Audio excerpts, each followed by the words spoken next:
Welcome back, WNST, Towson, Baltimore, and Baltimore Positive. The sign out in front says we're calm, we're local, and we usually are local, but, all things football issues around here are local issues.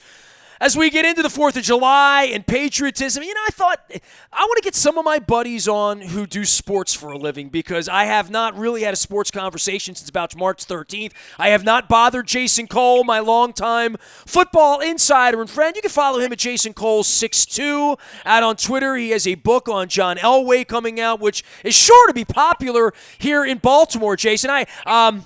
If there were ever a villain, a really hardcore villain other than Bob Irsay in Baltimore, I have admitted to John Elway that I once wore an Elway Sucks hat as a youngster out at Memorial Stadium in 1983. So welcome in. How you been, man? I'm good, but I would place most of the blame on that one on Bob Irsay, and Frank Tush. As a bit of an Elway defender and having gone to college with him, I'm not sure I would have played for Irsay and Tush either if I had a choice. Well, look at Eli Manning's decision later in life, right? I mean, he wasn't the only one, right? Right. So, look, and I never think that was. I don't think that was about Baltimore. I think that was about ownership and coaching. So. It wasn't that he disliked the city of Baltimore, far from it. Dude, if you get me going on that, because Ernie Accorsi's been in and out of this conversation a million times, and all of the Max Hintons and all the stuff that went on, but I would even take it back to Burt Jones getting sacked, right? Like Burt Jones getting rocked by Bubba Baker, who told me at the Taste of the NFL event that he tried to hurt Burt Jones that night. Told me on video that, and that was the end of the Colts. Like Burt Jones was the end of the Colts. I think if I'm doing it right.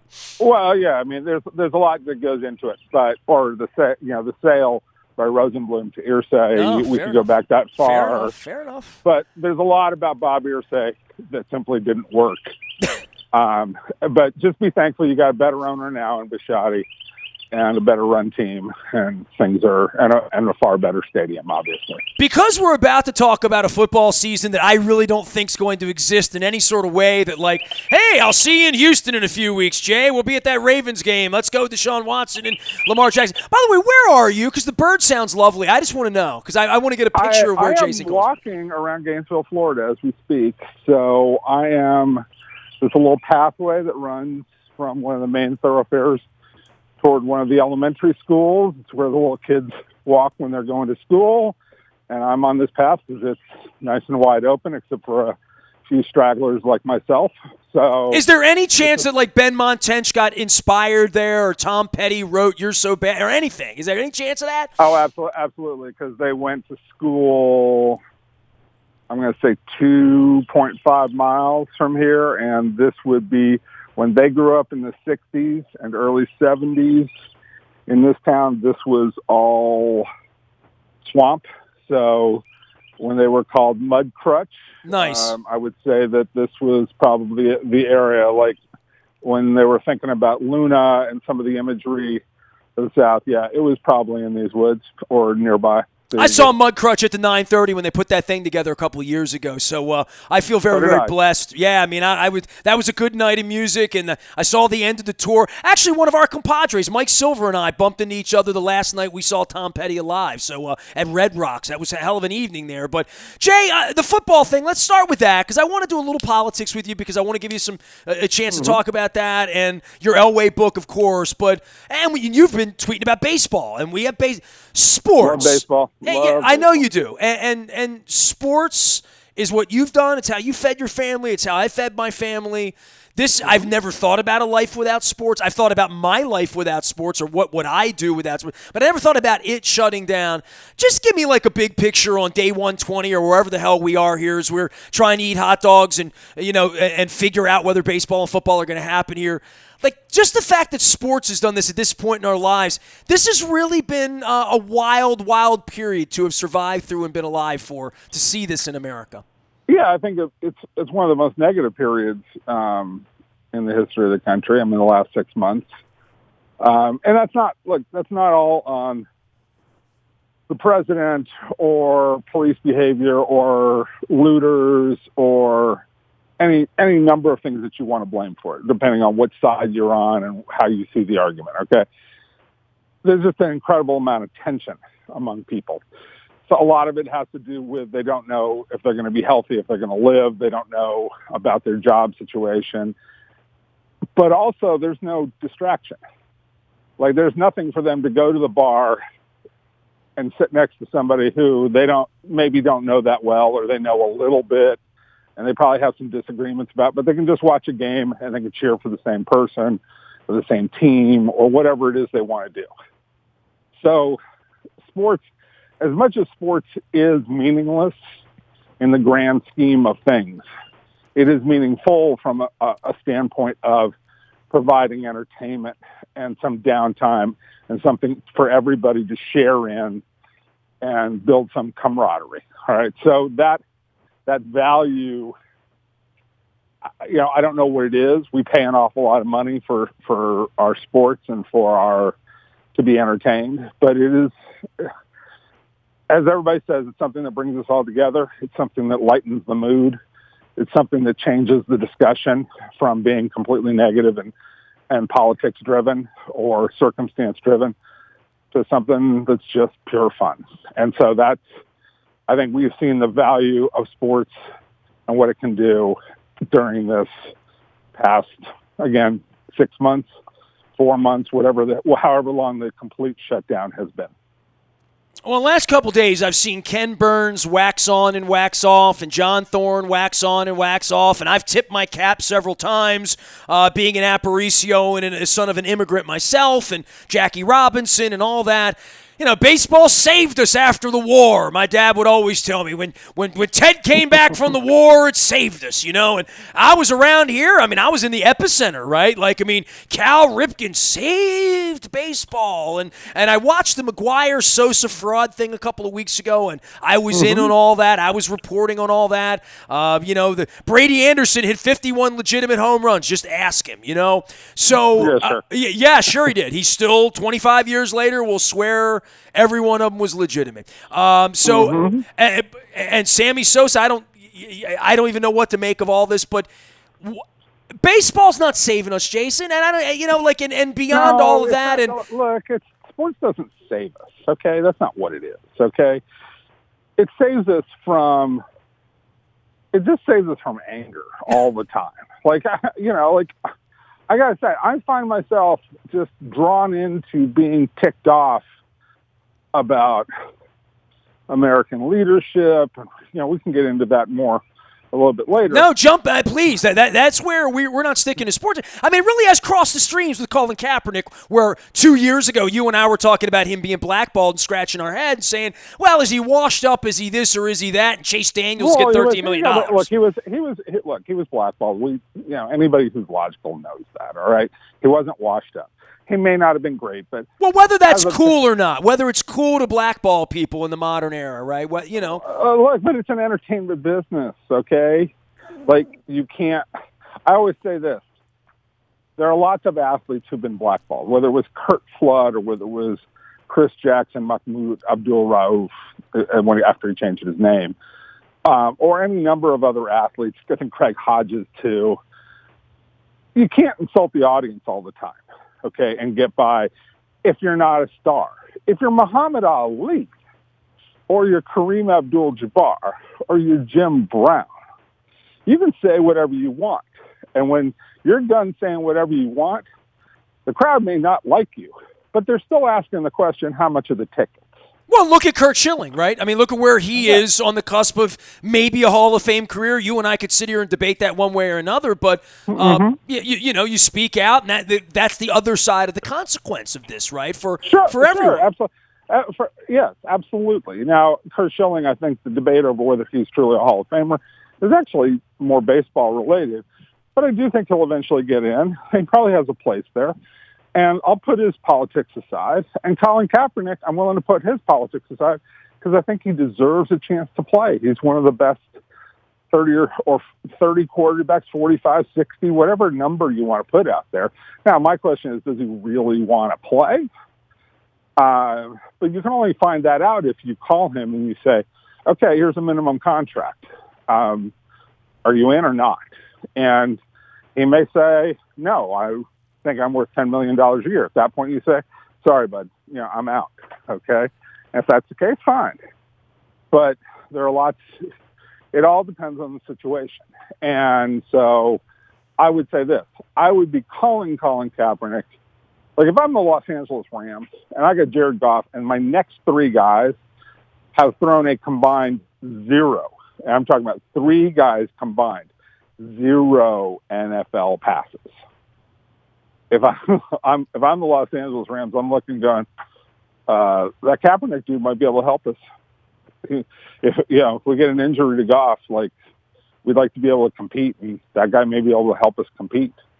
Certainly, if I'm Atlanta and I got Matt Schaub as my backup, I'm probably thinking about it. Lots of other places, but this is a wide-ranging, big argument discussion about who should play, who shouldn't. Should you be allowed to protest? Should you not?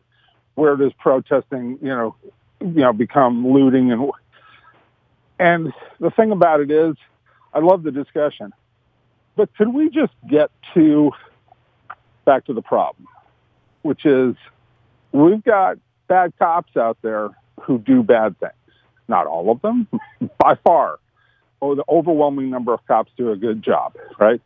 But from your city, okay, with Freddie Gray, that there are sometimes bad cops who do bad things. Well, even beyond the Freddie Gray thing, the gun trace task force here literally, the dirtiest of dirty cops, absolutely, putting schemes together, one time somewhere, too much. I'll hear all of that, but systemically being evil, that's been a problem. Yes, it's been a problem here. Yeah, right. And so, look, can we just let's focus on that problem. It's part of a much larger issue. And we just recognize that this is a problem. It's got to be worked out, because a central root of any society is that you have to have law enforcement, but you have to have law enforcement that you can trust is doing the right thing. All right?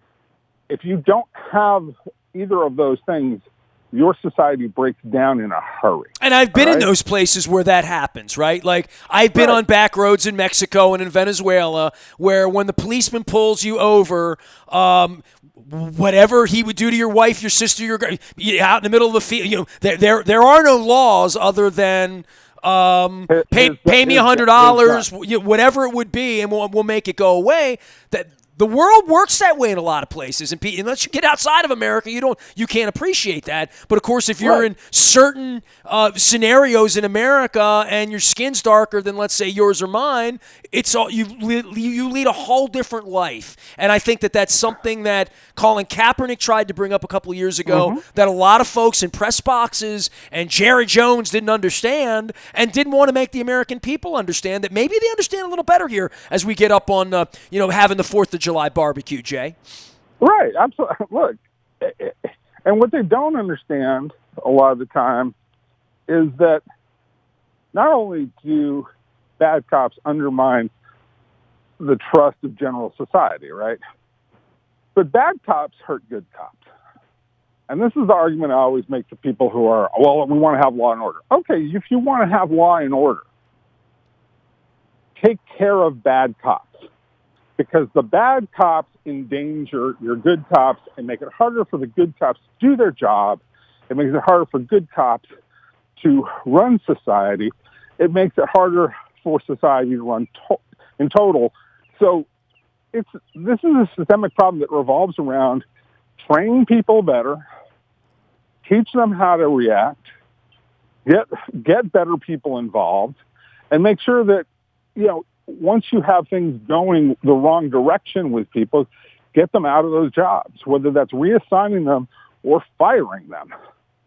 But you've got to take care of this. You have to be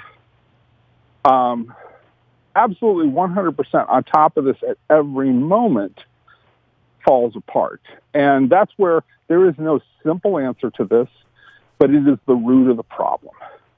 And if you would solve that, all the other things that we talked about will will generally fall into place. Okay, you won't have players protesting because they won't feel like, hey, look, I'm one of the leaders in my community. I have to stand up when I have this platform. I have to say something when I have this platform. They'll feel like, okay, I've been heard. If we had listened 4 years ago when Colin Kaepernick was saying all these things and solved some of the problems, we might not have had the problems that we have today. Now, we still could. I mean, George Floyd could have happened, all right? And Freddie Gray and Terrence Crutcher and Walter Scott and Ahmaud Arbery, all those things could have happened. But the fact is, we didn't listen. We told them to shut up. We told them to stand up. And we told them, don't get out of line, and we're not going to listen to you anymore. And that's just not solving the problem. And we just repeat the same thing, and it only gets worse. And then people complain about looting, and it's like, well, if you didn't pay attention to people 4 years ago when they were trying to have a peaceful protest and get your attention, what do you think they're going to do next? They're going to break stuff, and they're going to get angry. And, yeah, they're going to steal, and they're going to do all these terrible, bad things that happen. By the way, I shared the last day of June, by the way, was the 31st anniversary of Do the Right Thing, the Spike Lee movie. And I shared that, and I said, if you haven't seen that movie, please watch that movie. And in 2 hours, Spike Lee sort of breaks it down, if you're paying attention, as to where we are. And 30 years later, it's incredibly relevant, right? Well, 31 years later, nothing's changed. It's the same thing. A guy gets choked by police, right? That's what, that's what happens at the end of the movie, right? Jason Cole is here. He is Jason Cole 62. He is exceedingly blunt. He likes good food and football and sports and baseball and music and Stanford. And Baltimore. I love Baltimore. And he loves Baltimore. Loves crab cakes. I want to take this football thing because this is all I've ever done, bro. You know that. I've known you 25 of the 30 years we've been doing this, right?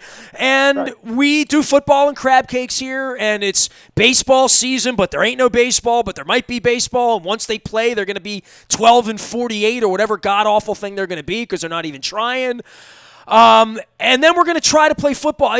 What are your expectations as a really educated guy who's a very politically active guy who pays attention to this stuff, who has been in on every owners meeting and in on every baseball bitch session with Rob Manfred from the beginning of time? You're the reason I'm calling sports guys this week, because I say I want to call sports guys and I want to talk about sports, but I think it's going to happen. You really do. You think there's going to be a Super Bowl in Tampa in early February, and they're going to make it through some kind of season, and it will be somewhat normal. You believe that? I think so. Wow. Okay. Don't look, I'm certainly not. I think it's a lotto kind of algorithm, right? I really do when you consider. Right. I'm not. Look, I'm not an epidemiologist. Okay, and I don't play one on TV, so I don't. I don't know what the odds are, but I think we're going to play without fans for a long time. And even when we do start to play with fans, we're going to play with a very small amount of them. And there's going to be a lot of care put in here until we think that either A, we have this thing under control, or B, we have a vaccine, or both. So I think there are a lot of hoops to jump through. Did you see the manual that Harbaugh got a hold of when he looked at it and said, nobody's touching anybody, no one can leave the building, stay away from your wife, stay away from your kids, have them stay away from everyone, don't stop at gas stations, I've watched these players. I mean, Earl Thomas had his wife chasing him around with a gun, and that was 2 months ago. You know what I mean? That was quite a story. And I mean, that's just one into oblivion, dude. That's just one dude doing stupid stuff. Not just forget the marriage. I don't pass no judgment on that. But if Lamar Jackson's jumping around Sea-Doos, no one has a mask on. To think. And by the way, he lives in Florida where stuff is out of control. Tell me about Gainesville, because I was in North Carolina last week and it was disgraceful. Gainesville's right now. Gainesville. I mean, we're having a bump in the number of virus cases because we did reopen. What was it, 6 weeks ago? And we tried to get back to normal here in Florida, which was, again, I understand you can't shut down an economy forever, and you got to deal with the consequences. So I'm not sitting here second guessing the governor too hard on that, but I will second guess him on initially not closing down and allowing things to go a little out of control. We're going through what Texas is going through. We're going through what Arizona is going through. We have issues. I think that Gainesville itself, if you just want to, break it down to our little city, is a little more careful because we have a lot of professors and professional people here who work for the hospitals. Are people wearing masks? Like, seriously, are they wearing them? Yeah, I see 99% of people wearing masks. Okay, in Maryland, it's the same thing. But we also don't have the college kids back, okay? So, they haven't restarted the University of Florida with the 40,000 18 to 22-year-olds that we're going to bring in here who will substantially change the dynamic. We have a lot of older people who are, again, professors, doctors, lawyers, people in the healthcare business generally who understand it. This is a very educated city because of the university, right? So we're paying attention here better. This is not the beaches, okay, where intelligence goes significantly down at the beaches because people just want to have fun, okay? And so, yeah, there's a big difference. And we're not, right now, as of today, a place loaded with bars where young people go to hang out, like Miami and Fort Lauderdale, or even Orlando, or Tampa, or St. Pete, like places like that, or Jacksonville, right?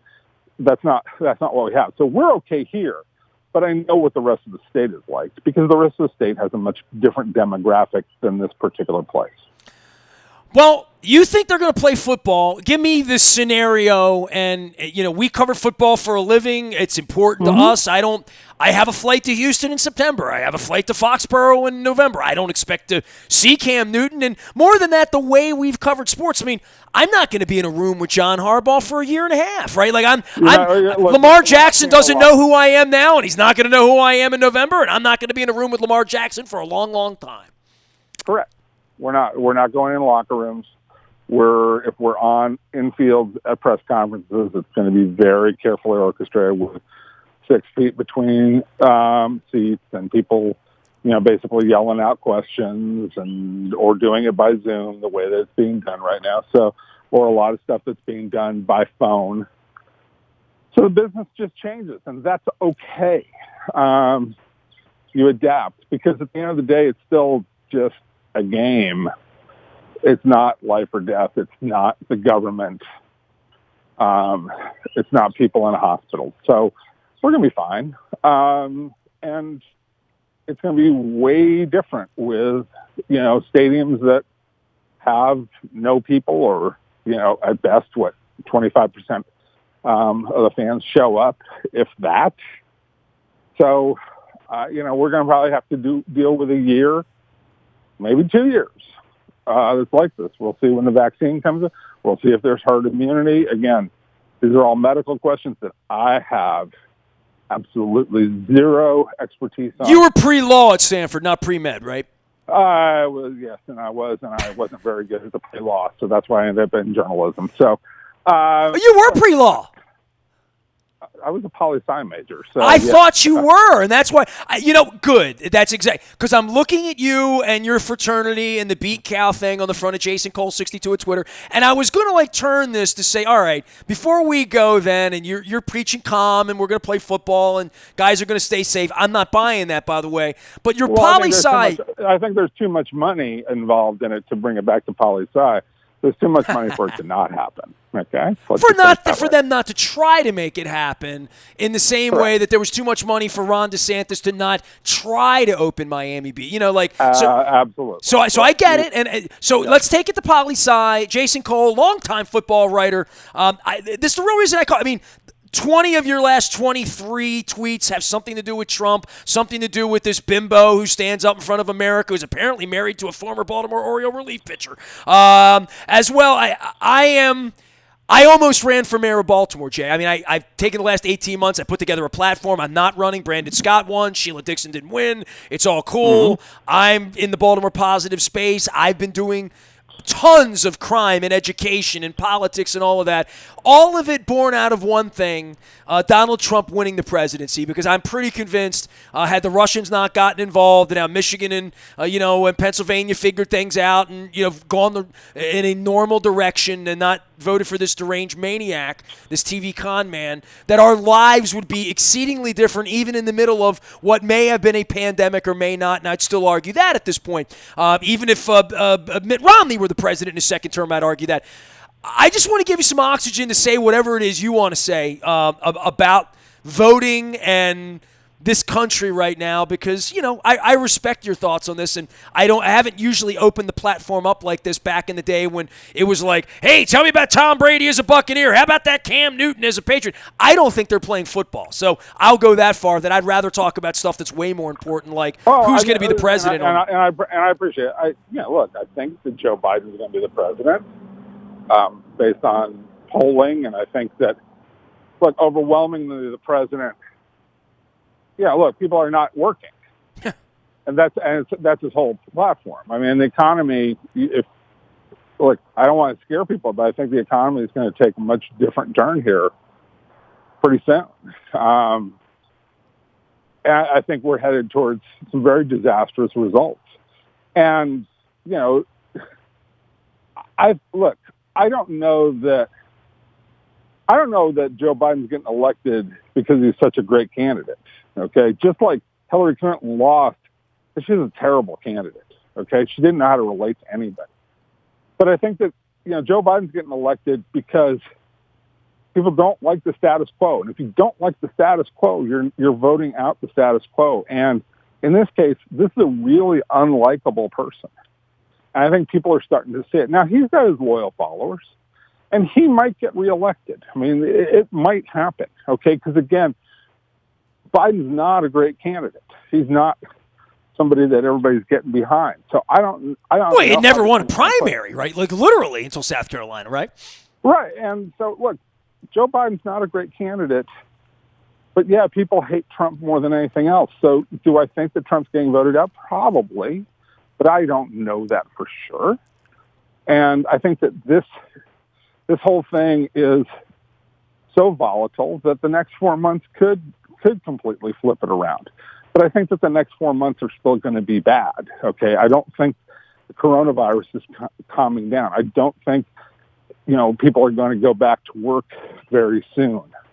I think our economy is going to be in some pretty serious trouble here. But I hope I'm wrong. I hope that's not. So do I. By the way, I hope that's not true. I don't want that to happen to anybody. Least of all me. It affects my life. So yeah, I want everybody out there to be working. I want everybody out there to be healthy. I want, and hopefully we can have a really good presidential race based on issues and not how people are feeling emotionally. But if you want to talk about issues, look, I think the last 6 months have demonstrated that Donald Trump is an ass-backward thinker who doesn't know how to calm people down. I think he's a person who doesn't know how to lead when things get chaotic. I'm trying to figure out what the strength is other than the con itself. There isn't much, Nestor. It is the con. It's the complete and total devotion to the con, which is what he's great at. And it's the belief. He gets people to believe that things are okay. And he is a master marketer. He's absolutely one of the greatest marketing geniuses of all time because he really doesn't know what he's doing. Okay? He just flies by the seat of his pants. But because he had a lot of money and he bought a lot of real estate and he did things that appealed to, to people, and he turned himself into a great brand. I mean, all those Trump hotels down in South Florida, he doesn't own any of them, but he makes money off of them. Slaps his name on them, yeah. Right, because he says, okay, you can put my name on it. And the Trump brand for so long was synonymous with being,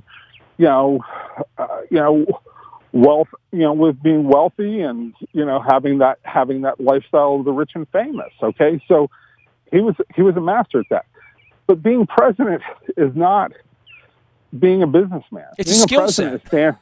It's a skill set of being able to look at people and calming them down and seeing what the root issue is, not just screaming law and order, but saying, okay, like this is what we have to fix here. And this is what we have to get taken care of.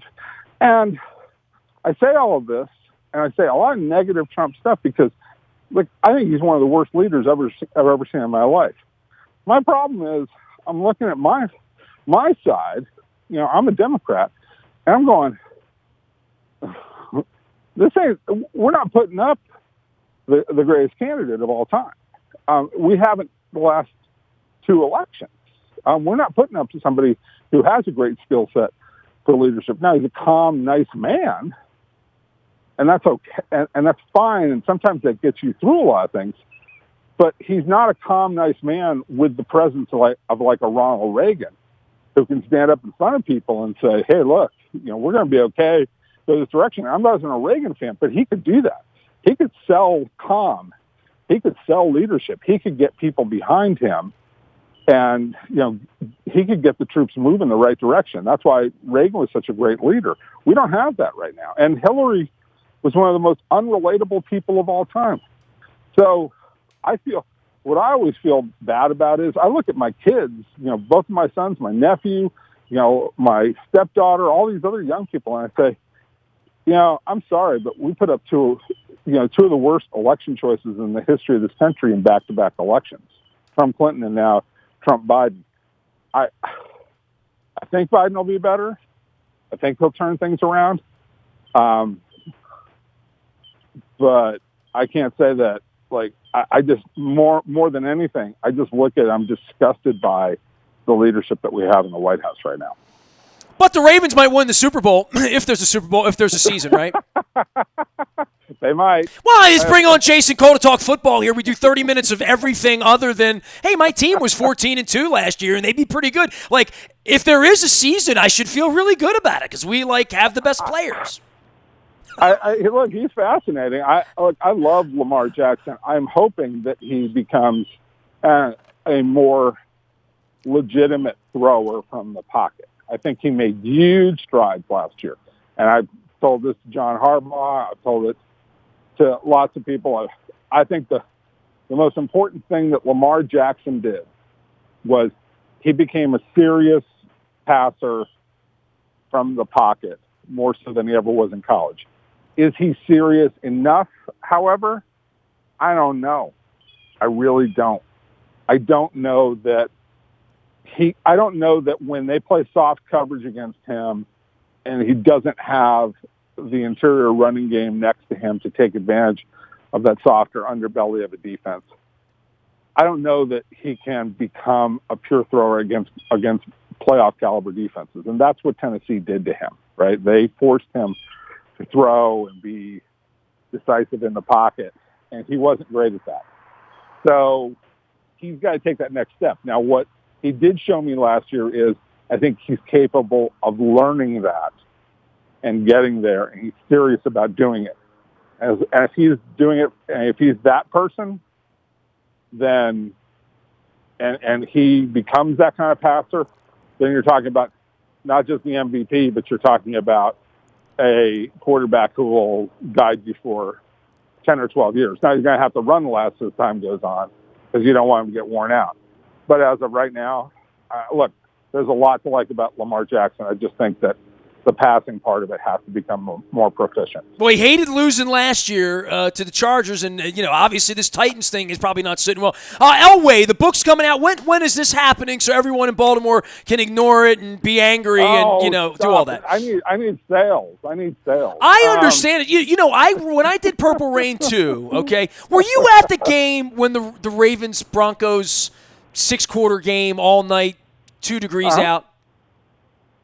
Were you there that day? No, I was not. No, I was at a different game, but I watched that. And so and that game is referenced in the Elway. Of course it is, right? So it's probably chapter 17 or 18 of my book because it's near the end, right? I mean, it was the miracle and the Mile High Miracle and all that. And I sort of thought about it from a Baltimore perspective of there's John Elway brokenhearted in Denver. So Baltimore got to come back to Denver and beat their ass, okay, to get even for that. Mm-hmm. There's Peyton Manning over there who, oh, by the way, ran the Colts and delivered Indianapolis a chance.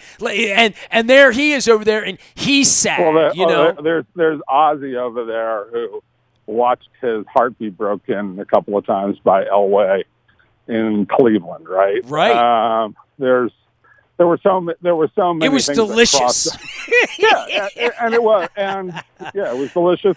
If you're on the Baltimore side, or if you're on the Ravens side of this equation, it was delicious. But I thought the Elway thing was particularly from what he represented for Baltimore. That's all.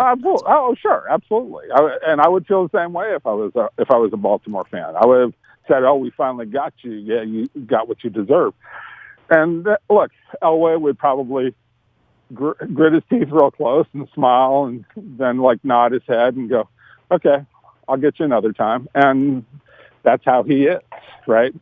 And he wants to compete the next time, which is the essence of this book. Is here's a man who just turned 60 this last weekend on Sunday, who, look, he could have mailed in the rest of his life, right? He didn't have to do any of this stuff. He was John Elway, right? Yeah. When you're John Elway, you can go in your backyard and they're basically printing money for you. Hey, right? dude, remember when Dan Marino thought about it for about a week and a half and said, I don't think so, right? Cal Ripken, right. We've always talked about him coming back and running it doesn't feel, it's not going to happen now. The ship sails on it. No, right, and it's a lot harder than you think. Yeah, Peyton Manning's going to go run the Titans now, right? I mean, that's the word, right?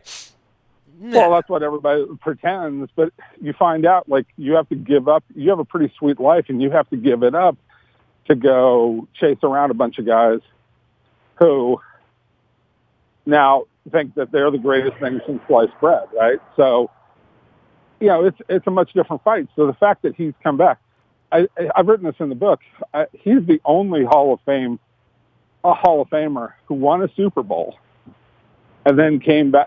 He's the second one.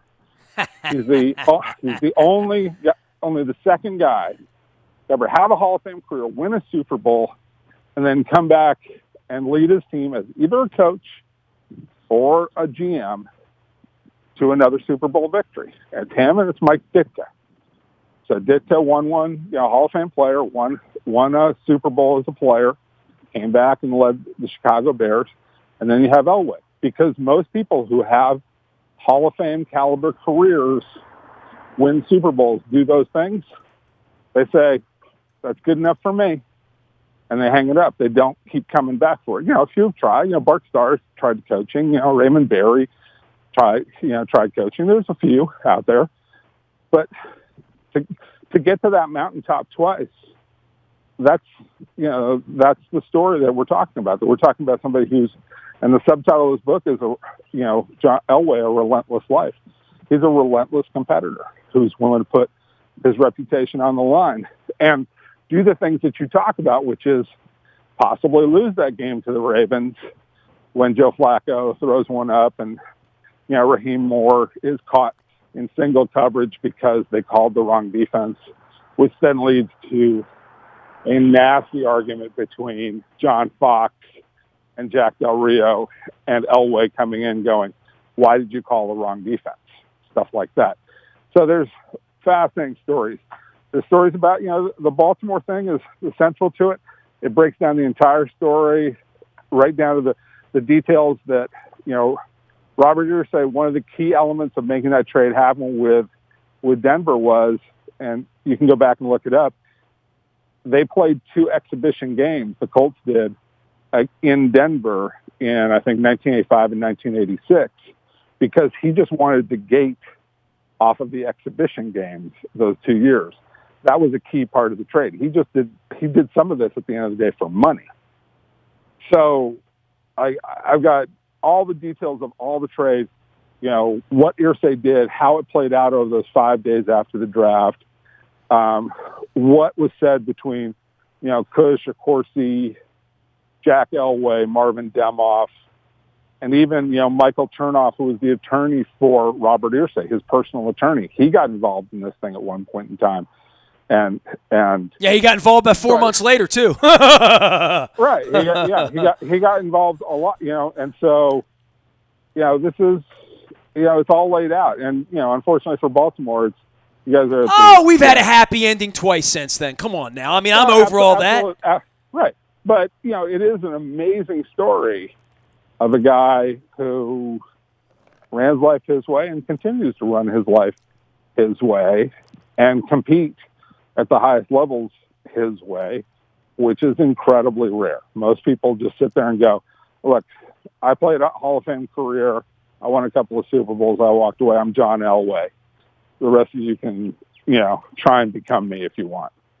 Well, I was at the Drive game in 1986 with Phil Jackman. We flew out there that morning, and I sat on the 50-yard line. Ernie, of course, he got me a ticket for the game that day when he's running the Browns. I was just a kid sports writer at the Sun. And, Elway was such a part.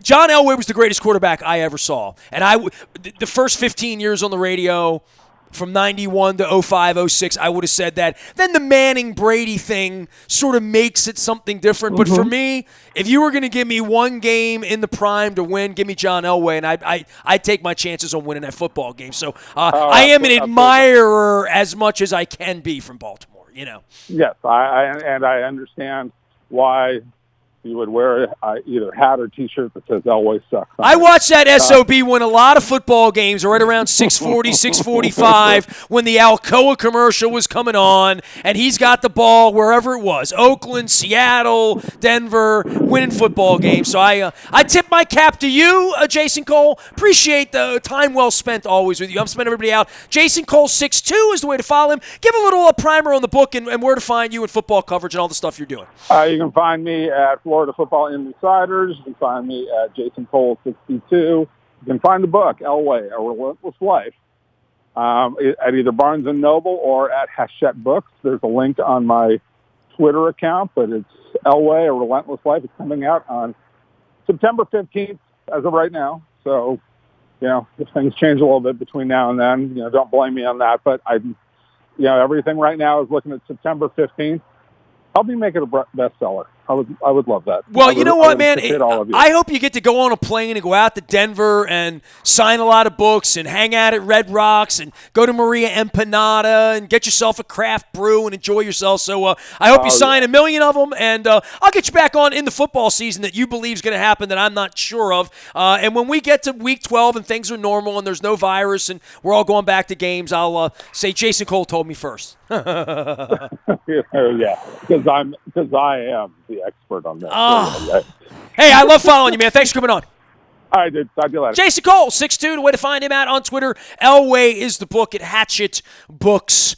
I'll be telling you more about that and retweeting that and all that good stuff. Nasty at WNST.net finds me. Facebook, Twitter, LinkedIn, Snapchat, all of our sponsors. Pizza John's. Go get some pizza for crying out loud. Planet Fitness back in there doing it safely. Get in there for $10 a month. And it is Chicken Palooza this month at Royal Farms. This month, next month. I'm going to have a new Chicken Palooza shirt sometime soon. They're sending that over. As well as our friends at Taharka Ice Cream. This is the empty peanut butter cup. Peanut butter ice cream with mini peanut butter cups mixed in. I'd ship some to Jason Cole, but it would melt. Baltimore through and through. Taharka Brothers, made in Baltimore, just like me, made at Church Home Hospital back in 1968. We are WNST.net, AM 1570, calm, local, and always Baltimore positive.